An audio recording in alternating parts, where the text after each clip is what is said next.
Coming up on this episode, we're going back to the beginning as we talk with Lisa May from the Archives Office about the history of our diocese, all the way back from the Spanish missionaries up to our establishment as a diocese in 1847. Welcome to Around the Archdiocese. Sharing information, insights, and stories about our Catholic faith from across the Archdiocese of Galveston-Houston, you're listening to Around the Archdiocese. Here's your host, Sean O'Driscoll. And welcome back to another episode. My name is Sean O'Driscoll. I am blessed to serve as the Senior Communications Manager here for the Archdiocese and the host of this show. And this is the first week of Advent, 2023. And I love the season of Advent personally. This is one of those wonderful times where the church gives us the opportunity to prepare, to actually take time to prepare for something. And it's something I know personally I don't do enough of in my life, is preparing for what's coming up. But it's one of the reasons I love this time of year. And with this time, we hear it in the scriptures, both on Sundays and at daily mass. We go back. We hear a lot from the prophet Isaiah. We hear from Jeremiah.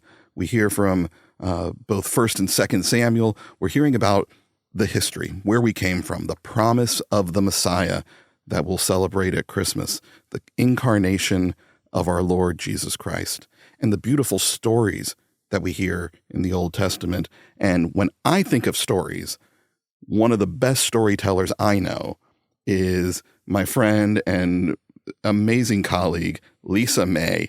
Now, Lisa, you serve as the director of the Archives Office. Is that right? Yes. Now, I want to make sure I get the name right, because even though you are the director of the office, you are technically not the chief archivist, correct? Correct. According to the canon law of the church, Bishop Italo Deloro, our auxiliary bishop and chancellor, is what we call the canonical archivist. So canon law says that every diocese has to have an archives and every parish has to have an archives. So what exactly do you do in that office? Because I think archives, and this is just the way my mind works, I'm thinking Indiana Jones. I'm thinking big storage room with big wooden crates, lots of artifacts. But what exactly do you guys deal with? Well, Indiana Jones would be more a museum person, I think, collecting artifacts. So archivists collect records, and records, of course, come in a variety of formats. They used to be mainly paper, including paper-backed photographs, of course, but now they come in different formats like, all the electronic formats. So my office is charged with collecting all types of records that document the history of the Catholic Church in Southeast Texas. Now, that covers a lot of ground, yes. Not only physically, but a large time period as well. Now, I know we're coming up on, or we're in Advent, coming up on Christmas. And I know Christmas has a very specific, we used the word resonance before. That Christmas season is kind of a special time for the Archdiocese because of a historical event that happened. It was just after Christmas, right? When the Vatican was trying to decide how to help people in Texas, they realized they didn't know much about Texas. And so they asked for basically a fact-finding mission. And Father John Timon, who was a Vincentian priest, was asked to come to Texas and basically figure out how many Catholics were here, what was the status of the church in the fairly still new Republic of Texas. And so he landed in Galveston the day after Christmas in 1838. And the next day he celebrated Mass, actually in a warehouse because there was no Catholic church in in Galveston. But that was the first Mass of the modern era in Galveston. And it was really the beginning of the reestablishment of the Catholic Church in Texas. And so then on the Feast of St. Stephen, arriving, and then the next day on the Feast of St. John the Evangelist, celebrating Mass, which I think really speaks to the mission and ministry of the church in its evangelization. Now, speaking of mission, you mentioned that this was the first Catholic church in Galveston, but there were other churches already established previously. I believe it was by Spanish missionaries? Yes, Spanish missionaries had come, of course, with the conquistadors as they began to explore into Texas. The first missions were established near what's today El Paso, and they were actually established by converted Native Americans and the Franciscan missionaries who were fleeing from what's today New Mexico, so they fled east into Texas. And then the Spanish continued to push east into Texas, partly because the French were over in Louisiana and the Spanish were, wanting to claim territory for God, gold, and glory, as they say. And so the Spanish missionaries got into as far as East Texas and established a mission into what's today Crockett. And the parish in Crockett is named in honor of that mission, San Francisco de los Tejas. And then the Spanish, of course, established the string of missions across Texas, probably the best known being the San Antonio mission, certainly the best preserved. And a lot of people don't know, or at least we've forgotten, that the Alamo is not actually the name of that mission, that the actual name is Mission San Antonio de Valero. And I know most of us are familiar, or most familiar, with the mission trail that goes through San Antonio. But that's only a small portion of the total number of missions that were established in Texas at that time. Exactly. And when Texas gained its independence from Mexico, then the missions sort of fell into disrepair. And the missionaries weren't coming from Mexico anymore because we didn't belong to Mexico as the Republic of Texas. And so by the time that Father Timon came to Texas, there were really just a few functioning missions in San Antonio and Goliad and a few scattered places. So Father Timon came over. He was the first official Vatican-appointed delegate to come over and really take stock of what was going on. What was his actual task? His task was to investigate the state of the Catholic Church and the Catholic population in Texas, to help the Vatican know how best to help the Catholics settled here, and to send a report back to Rome so that they would know what to do with Texas, basically. And what was the church like at that time? I mean, what was his experience coming over to this land?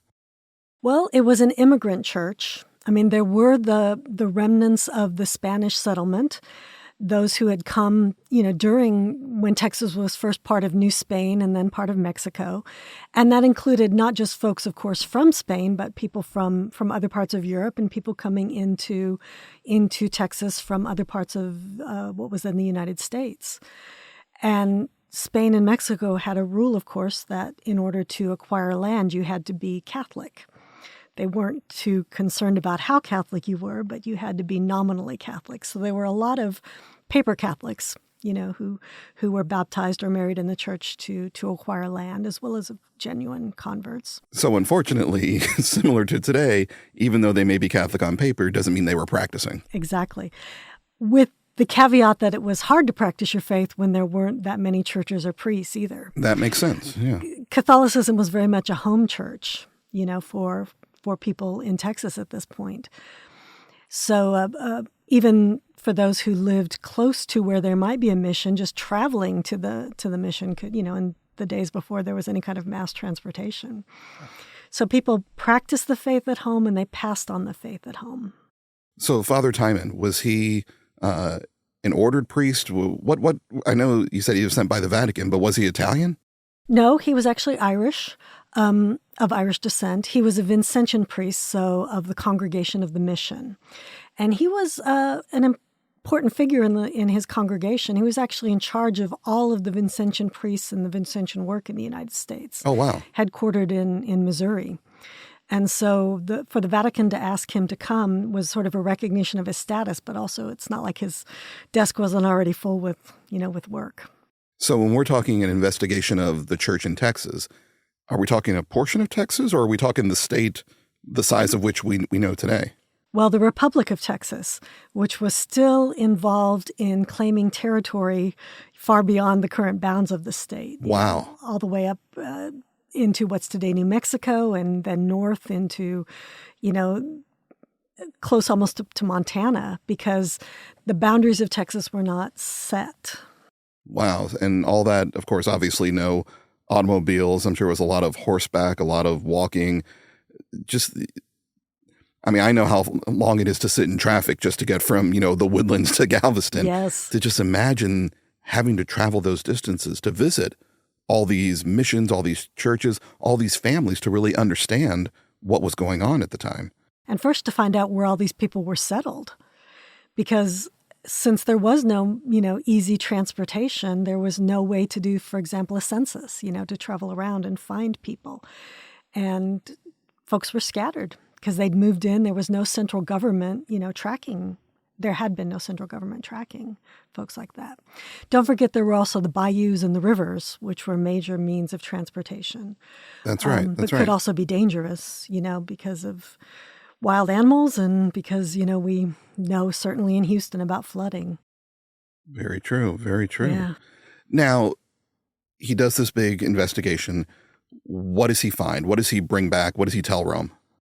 Well, unfortunately, his attempts to travel outside of first Galveston and then the Houston area were actually limited by weather.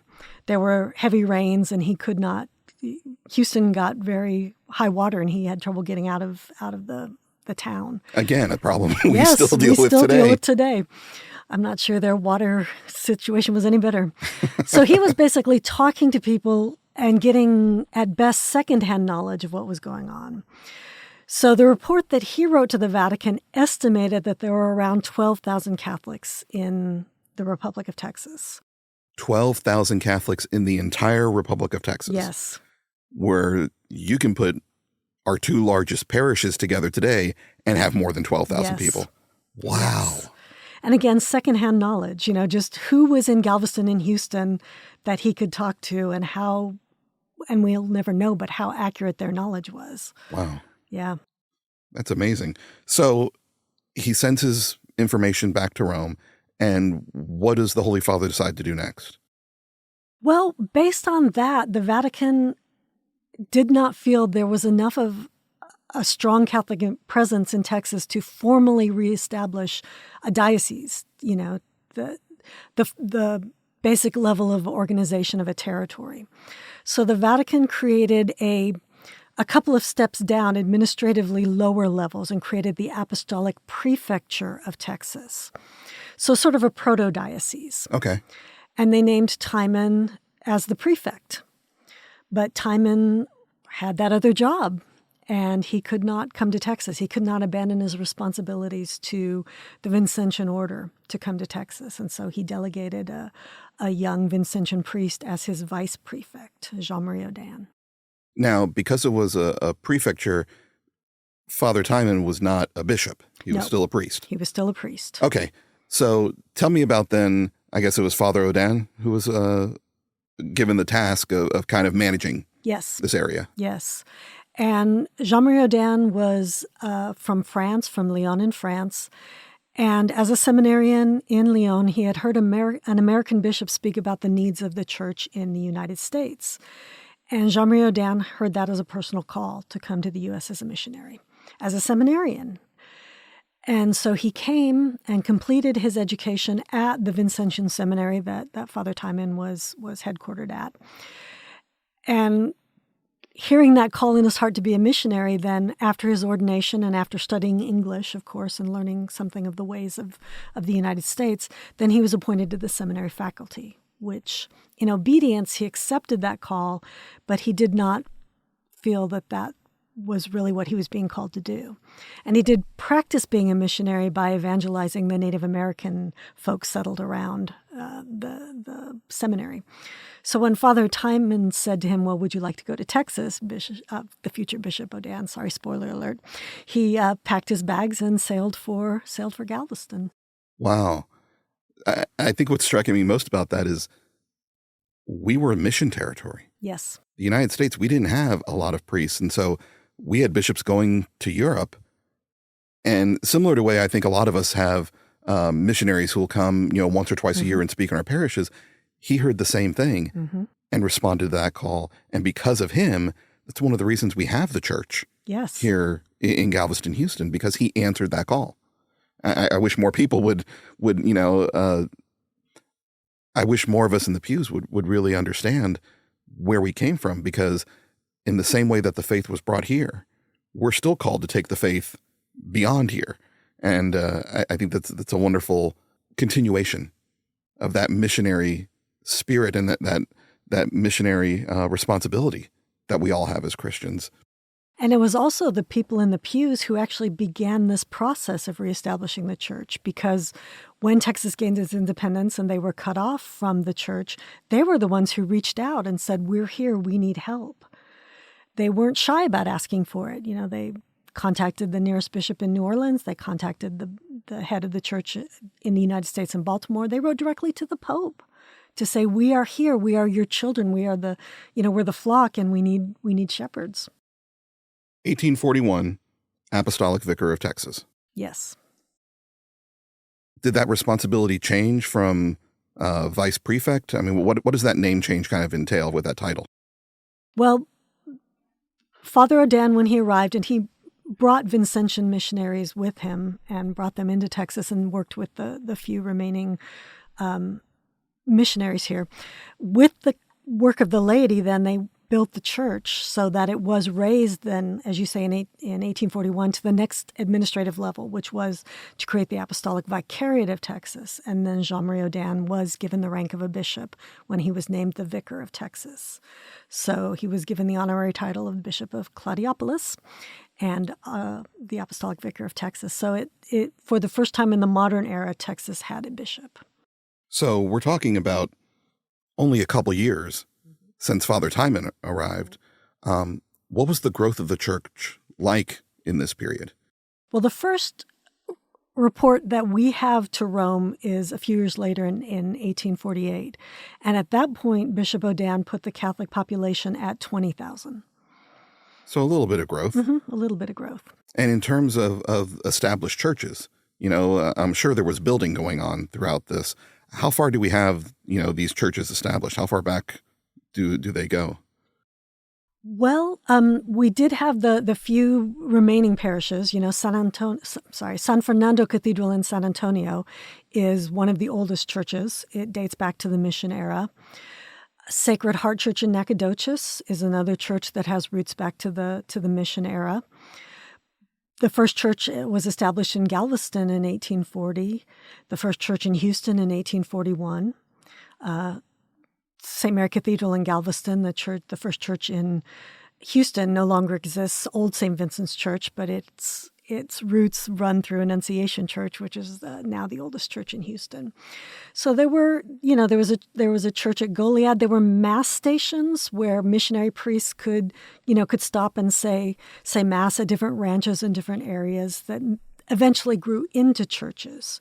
There would be a church in Corpus Christi. There would be churches where immigrants were settling, as they were moving into the different immigrant communities would build churches. So there was a slow but steady growth. Bishop Odin needed money to build churches, and he needed priests to serve them.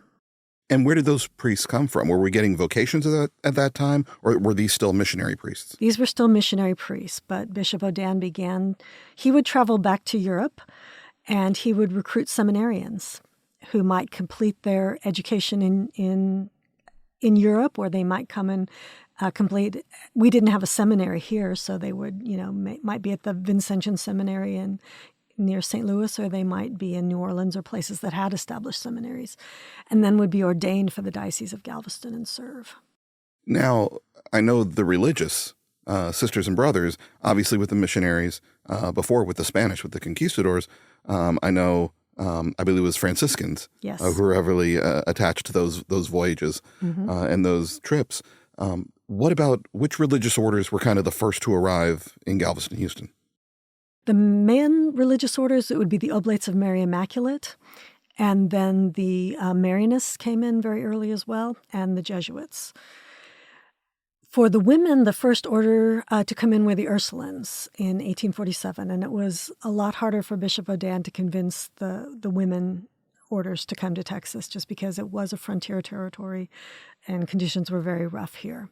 But they would be followed, and almost all of the early missionaries were French. Our diocese was certainly heavily influenced by the French in those years, but the Incarnate Word and Blessed Sacrament Sisters would be the second order coming in. Now, what was the role? I mean, I'm assuming the ordered priest coming in served a priestly function. What did the religious sisters do? Well, the ordered priests served in parishes and also in schools. So, for example, Bishop Odin had hoped to open a seminary in Galveston, but it just never quite took off. It became a high school. But different religious orders, it was called the University of St. Mary, but it was actually a high school. Different religious orders served there, including the Oblates of Mary Immaculate and the Brothers of the Christian School. The sisters initially taught in schools, in both parish schools and like Ursuline Academy in Galveston, which was actually the first, what we consider the beginning of our Catholic parochial school system. So we have the first bishop in Texas. We have the first parochial school in Texas. Now we have the first cardinal in Texas. It's all happening here in Galveston-Houston. It really is. The story begins with us. And there's a reason we call this the Mother Diocese. Exactly. So when was the Vicariate of Texas raised to diocese? May 4th, 1847. And that was named the Diocese of Galveston. Galveston. Why Galveston, not Houston? Because Galveston was one of the dominant cities. Houston was a minor player at this point. So Galveston was a port city. It was an immigration hub. And it really was a much richer, a much more prosperous city than Houston. And when they established that, obviously they have to set boundaries. So what were the boundaries? I know before you said we had this giant republic of Texas. Now we're up to 1847. What's the state of Texas looking like? Is it a state at this point? Texas was a state, but the war with Mexico was fought in part to determine the boundaries of the state of Texas. And so the Vatican did not designate the boundaries because the situation was so much in flux at this point. And even when the boundaries were defined, for some reason, El Paso was detached from the Diocese of Galveston and was assigned, to New Mexico at one point. So the boundaries were still there was still a little bit of flexibility. But other than that bit near El Paso, it pretty much covered the entire current state. One diocese for the entire state of Texas. 250,000 square miles. Wow. As opposed to today where I believe there's 15 dioceses in the state of Texas, and 2 of those are archdioceses. Yes. So that's amazing how much we've grown. And all of those dioceses, as you mentioned before, we are the mother diocese. So all of those dioceses are daughter diocese of Galveston, Galveston-Houston, or granddaughter diocese. So I do have some stats here, which I know you've used previously, but just as kind of a comparison from 1848 to today. In 1848, in the Diocese of Galveston, there were 12 churches and chapels. Today, in the Archdiocese of Galveston-Houston, we have 153 churches and missions. Knowing that the Diocese of Galveston extended through the entire state, and there were 12. Yes. And now, just in Galveston-Houston, was it 8,800 square miles? We have 153. There were 16 priests for the Diocese of Galveston in 1848. Today, alone in our archdiocese, over 400 priests. Beautiful, the growth. When you think back to the differences between then and now, what's really, because I know you enjoy this stuff. You love the history, and I can tell because when you share these stories and this history of where we come from, there's a real, your smile gets so big, and that excitement about knowing where we come from, because that helps us understand who we are and where we're going. When you look back at this time and the history, what sort of lessons do you take away from that can kind of help us nowadays as we continue to grow as a diocese? One of the things that we celebrate in Advent, of course, is our patronal feast of the Immaculate Conception. And one of the documents that we have in the archives is Bishop Odin's proclamation of the dogma of the Immaculate Conception, which, of course, was promulgated in 1854. But his decree is dated March 25th, 1855, so the Feast of the Annunciation. But as I was looking at that, I was thinking of the time that took to get to the United States, the news of that.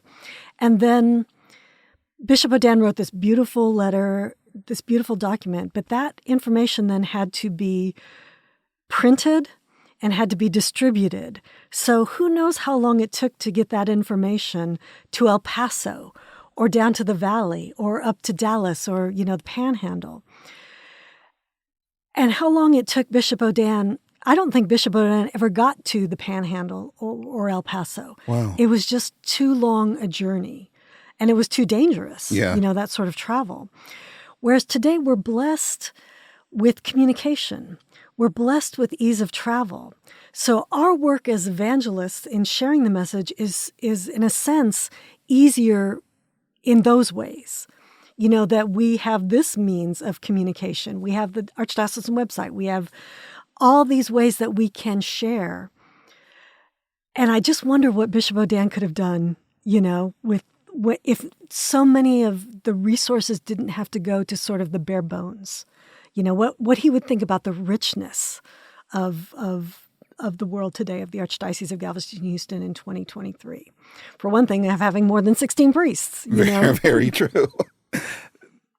I'm just kind of in shock. We actually have that document, like the original, not a photocopy or a... Yes. Wow. Yeah.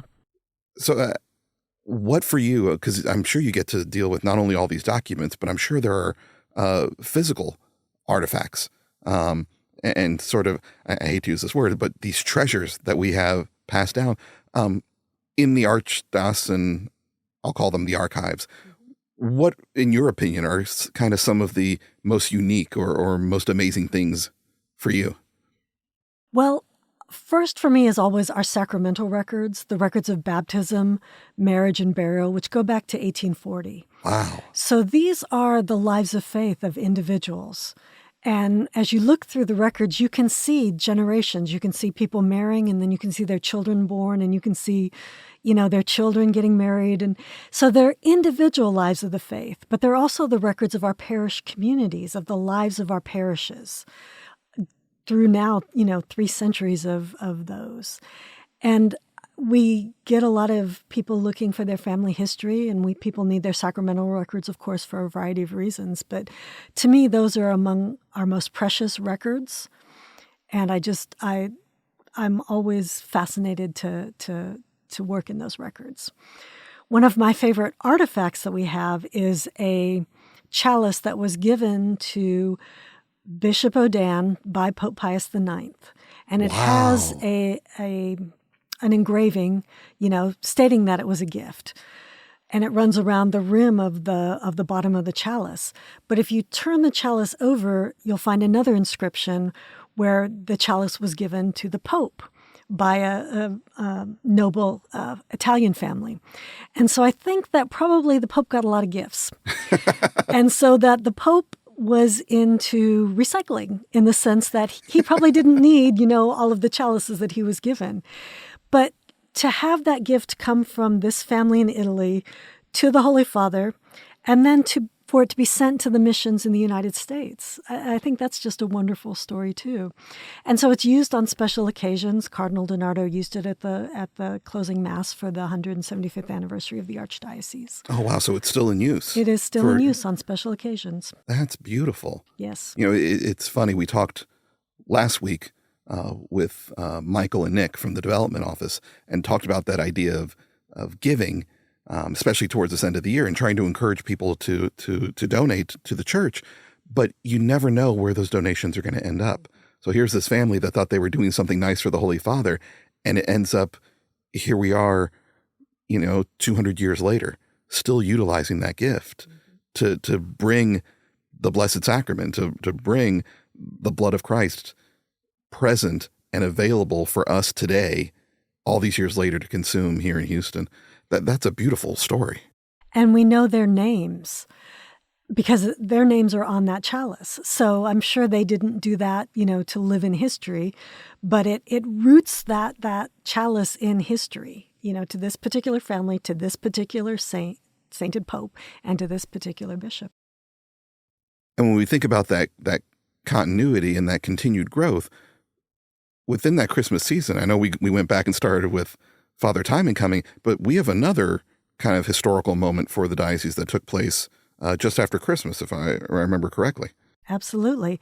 So it was on December 29th that the Diocese of Galveston-Houston was elevated to become an archdiocese. It's the second archdiocese in Texas. Of course, an archdiocese is an administrative area. And initially, we belonged as a new diocese to the Archdiocese of New Orleans. That was our archdiocese. And as the church in Texas grew, it was pretty clear, as more dioceses were being created, that we were going to need an archdiocese for Texas. But San Antonio was chosen as the first archdiocese in 1926. But even then, Texas is big. We were big in territory. We were big in Catholic population. And so there were discussions and suggestions that maybe we needed a second archdiocese. And it was pretty clear it would be Galveston-Houston because of our history and because of Houston's, growing dominance in the state. So in 2004, we were elevated. Texas and California are the only two states that have two archdioceses, two of the biggest in territory. And then Bishop Joseph Fiorenza became the first archbishop, and then coadjutor Bishop Daniel DiNardo became coadjutor archbishop, so that when he succeeded as ordinary of the diocese in 2 years later, in 2006, he became the second archbishop of Galveston-Houston. Lisa, thank you for sharing these stories with us. As I said at the beginning, I love the idea that we can look back and understand where we're coming from, because that helps define who we are today. And I think with that missionary foundation that we came from and the explosive growth that we've experienced over the last 200 years, it's really a reminder to us that the faith is constantly moving. The Holy Spirit is continuing to move in the diocese. The Holy Spirit continues to move in our hearts and our lives. And it's that motivation for us to not rest upon those laurels, that we need to be out there evangelizing and serving, bringing Christ, making Christ present in our diocese still today. And that we are part of this story, but this isn't the end of the story. And we don't know where our story is going to take us, but it's a story that's still being told. Amen. Amen. So, Lisa, I know you have many, many more stories to tell and a lot more artifacts to share, I'm sure. Would you be willing to come back another time and continue to share the story of our diocese? Absolutely. I'd be honored. Lisa, we appreciate you, and thank you so much for the work that you do for the diocese. Thank you for sharing your stories and your time with us. And as always, if you would like to learn more about the ministries and offices of the Archdiocese, you can find us online at archgh.org. That's archgh.org. Thanks for listening. We'll talk to you next time here on Around the Archdiocese.